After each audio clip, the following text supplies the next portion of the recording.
So good afternoon and thank you for joining me.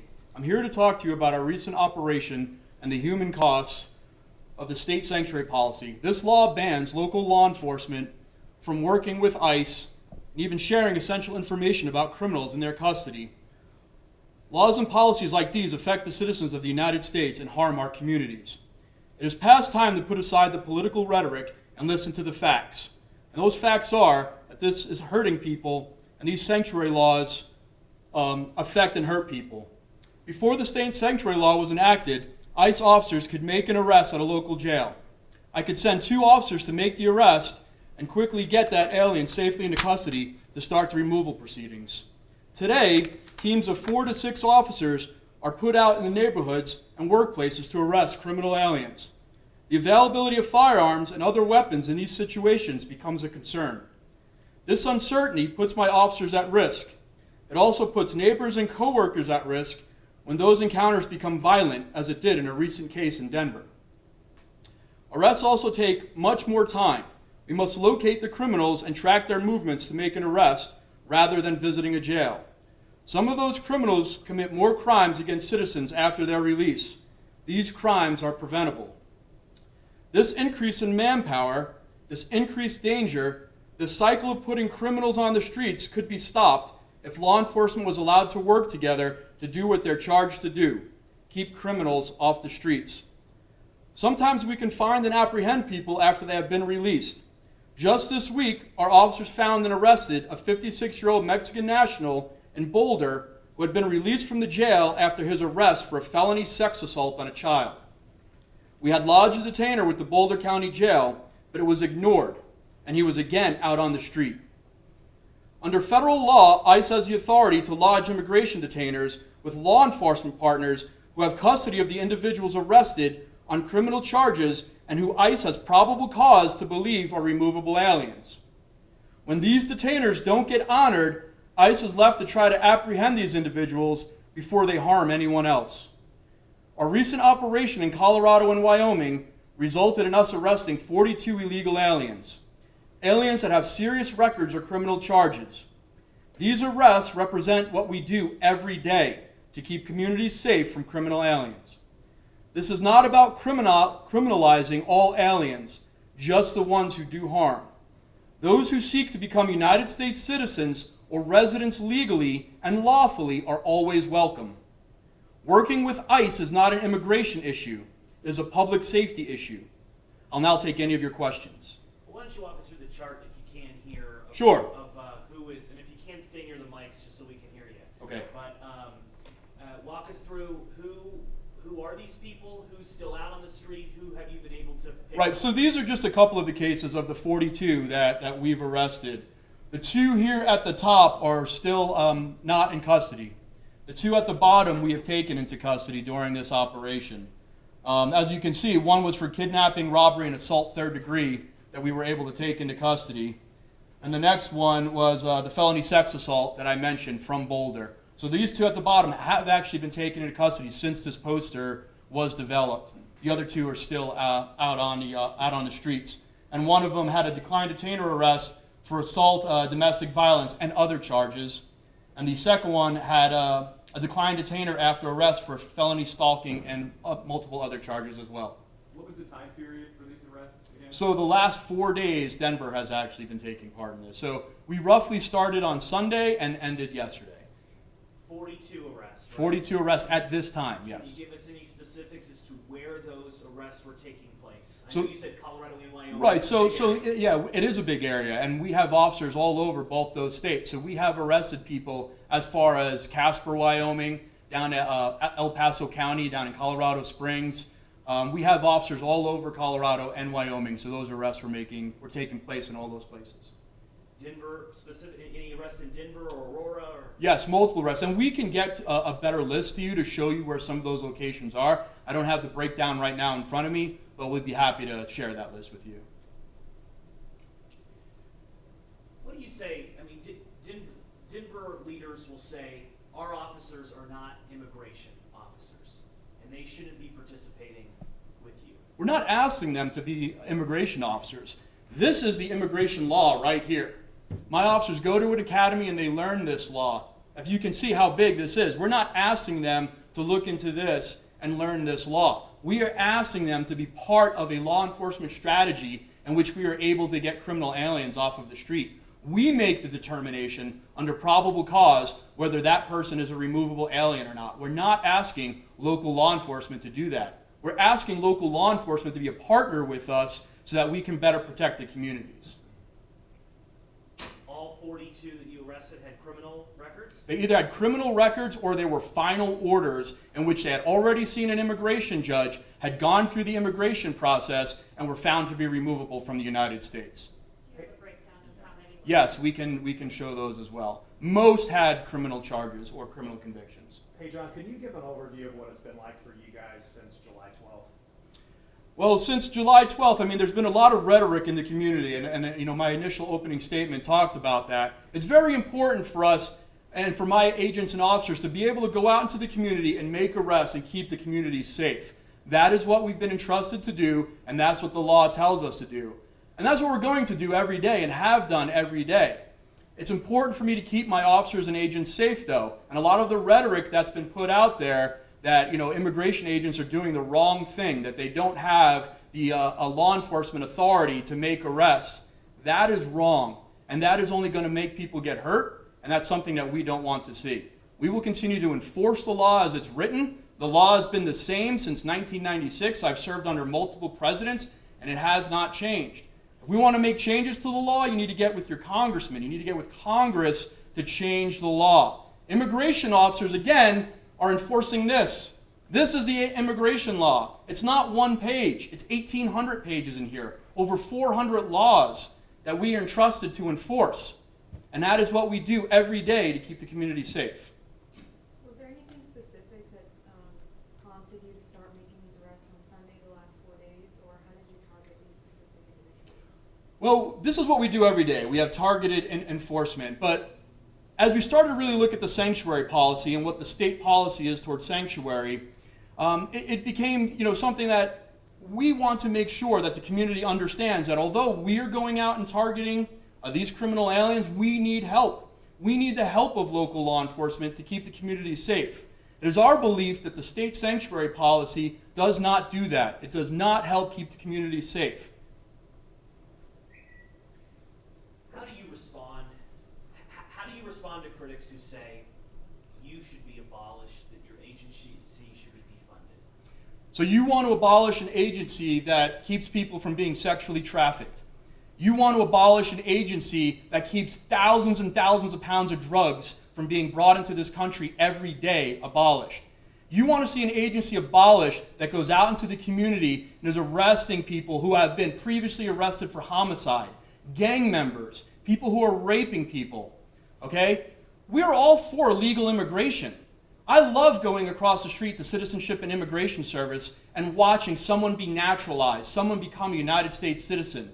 If you've never done that, I implore you to go over there and watch that. As a veteran, it sends chills up my spine every time I see it. I love to see that. But people who enter this country illegally and commit crimes and hurt our citizens should be arrested and should be stopped. Do you guys have much to do with an interaction with angel families? And if so, can you talk about that? I don't personally have any interaction with angel families, but I think that's a very important part, Stefan. I think it's important to recognize United States citizens whose families have been hurt because their family members have been killed by criminal illegal aliens. And I think it is something that people should recognize, and people should look into some of these cases and what has actually occurred. How have your numbers changed in terms of arrests since the state policy? Well, it makes it harder for us, okay? For one thing, we used to be able to go to the jails, we'd be able to identify criminal aliens that were in the jail, and then place a detainer on them and put them into the removal process. Now we are forced to go out into the community to make these arrests. Now we have to do surveillance on homes. I have to send more officers out. It's much more time intensive, so the cases that we're getting are much less because we're taking more time to make a single arrest. Do you have a breakdown of those numbers, or have the numbers changed significantly? They have changed significantly, and if that's something that you would definitely like to know, I'll get with my PAO, and that's a number that we can look at for you. Clearly, we didn't know about your big operation. Can you walk us through the strategy of, I mean, you did this quietly. we weren't invited to go along with you. Walk us through the strategy of how you guys conducted these. Almost Sure. You seem to conduct these in secrecy. Why? No, we don't conduct anything in secrecy. We do targeted enforcement every single day. If you would like to do a ride-along with us, I invite you to do a ride-along with us. I will happily have my agents take you on a ride-along when we do one of these arrests. We don't do anything in secret. I'm not trying to hide anything. I want to be out in the open exactly what we do. We enforce immigration law, and we keep the community safe. This was not done in secret. It was something where we go out every day, we identify who are criminal aliens, officers go out on the street, and they make arrests. That's done every day, and we send stories to the media on a weekly basis. My PAO sends stories out on big arrests that we do. The media refuses to print those. They would rather print something else, anti-ICE, than actually print a good story about some better arrests that we're making. So you keep using the term targeted enforcement, and I'm trying to understand how that's different from everyday operations. So targeted enforcement, when I say targeted enforcement, a term that the media likes to use is raid. And that's not a great term, because to me a raid is something where we just run out and we're looking for people. There's no forethought into that. There's no criminal intel put into that where we're identifying targets. We need probable cause to make an arrest. We're not going out into the community and just dragging people out of their homes just because. We're making arrests based on intel and information that we receive. So that's targeted. We're taking a case, and to kind of walk it through like you've asked. So we get a case, we get information that a criminal alien has re-entered the United States, either through intelligence or some other mechanism. Maybe they were arrested in a traffic stop, and we got a hit off of interoperability, and the FBI did a notification that that person was just recently identified in a community. We then go out, and my officers will start to look in those areas where that person was arrested. Maybe they'll find out information about an address that that person had, or a potential job site that they're on. Then that takes surveillance to do. We will sit out there for days on end sometimes until we can identify that person and make an arrest. So that's what I mean when I say targeted. These cases are very intensive. It's not just something where we say, oh, we're going after somebody today. It's a process. It's multiple computer systems and multiple supervisors looking at a case to make sure that there's probable cause to make that arrest. So it's not just a raid. It's not a scramble. It is a targeted law enforcement operation.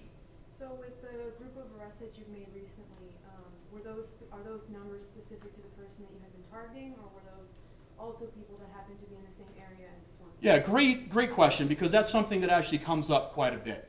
So when we go out and do targeted operations and we're looking for a specific person, we may run into other people that are here illegally. We only have so much bed space, okay? There's only so much space that I can actually put a person to detain them.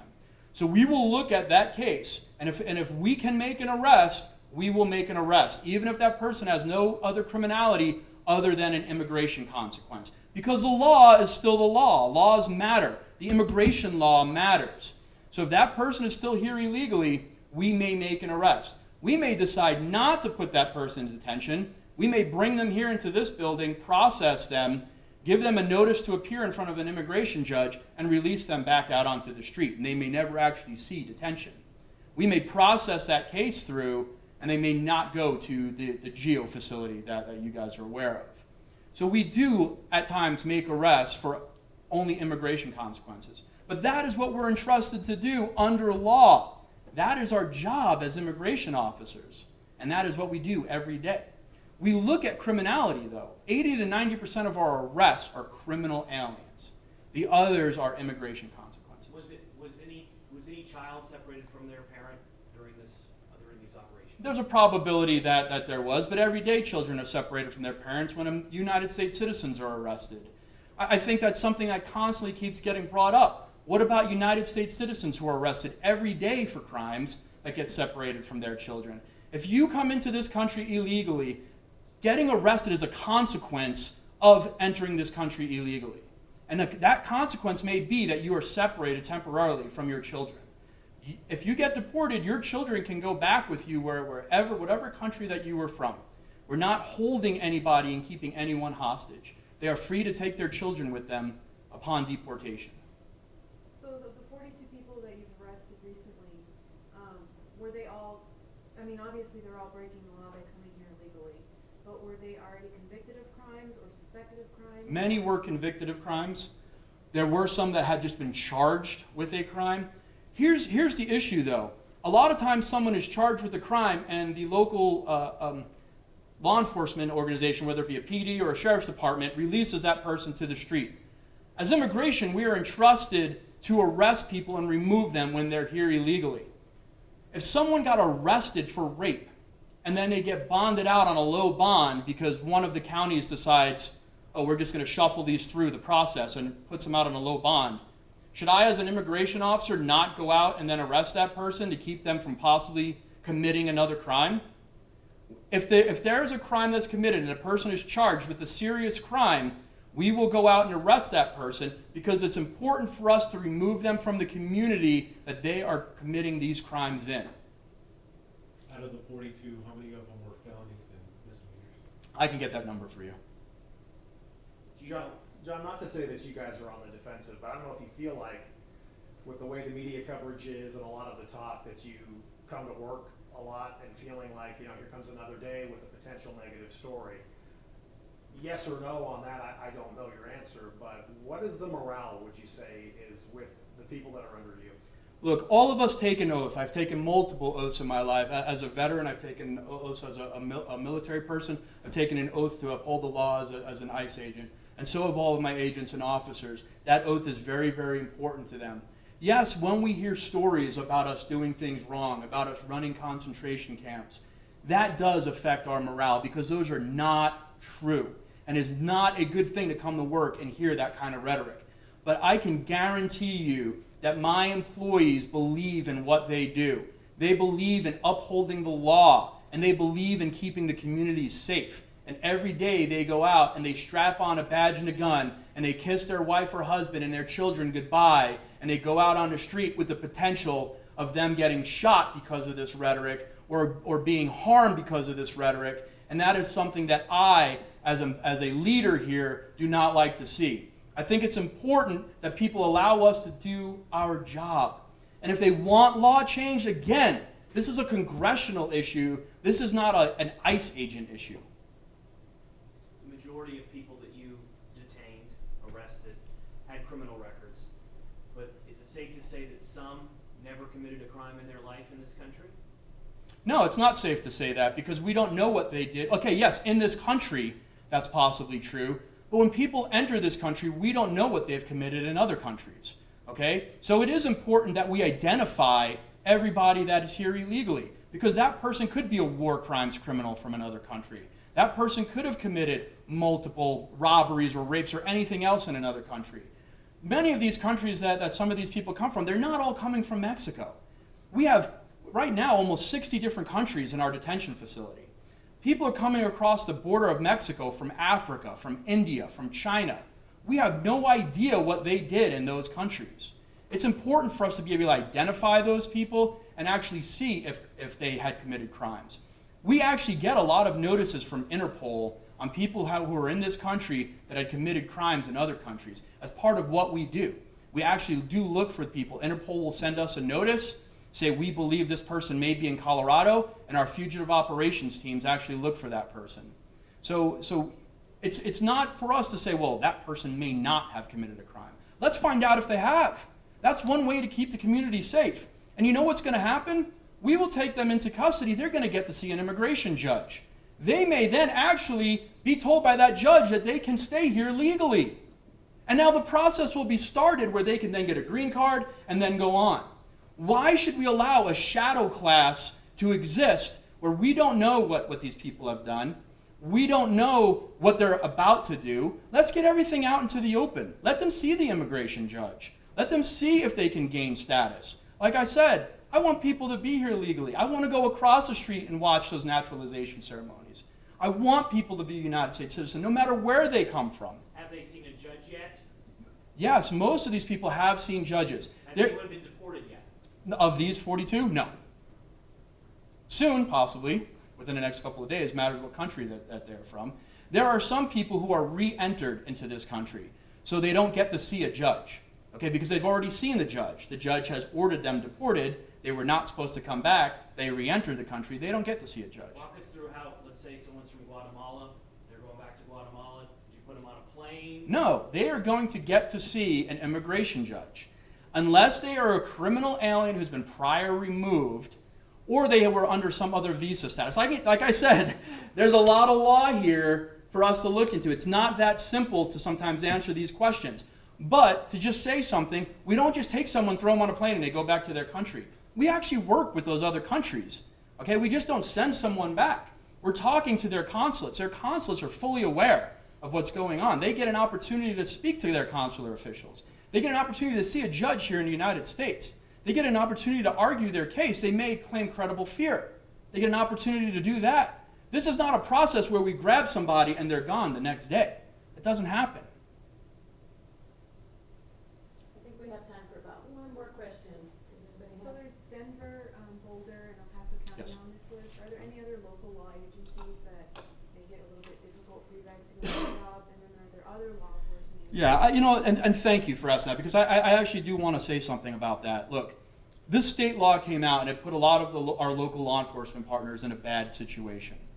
I believe that many of the lower level officers want to work with us because they see what's happening on the street every day. They're dealing with the drug trafficking. We dealt with a huge heroin trafficking ring a few years ago where we arrested multiple aliens for dealing heroin downtown. That had to be stopped because Denver did not want to work with us on that because we were ICE.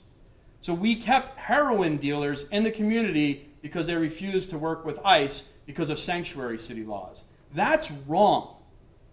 But many of these lower level officers do understand that we are a valuable partner in the law enforcement world and that we can help them with these cases to make communities safe. This state law, as it's written, is not safe, and it keeps our communities from being safe.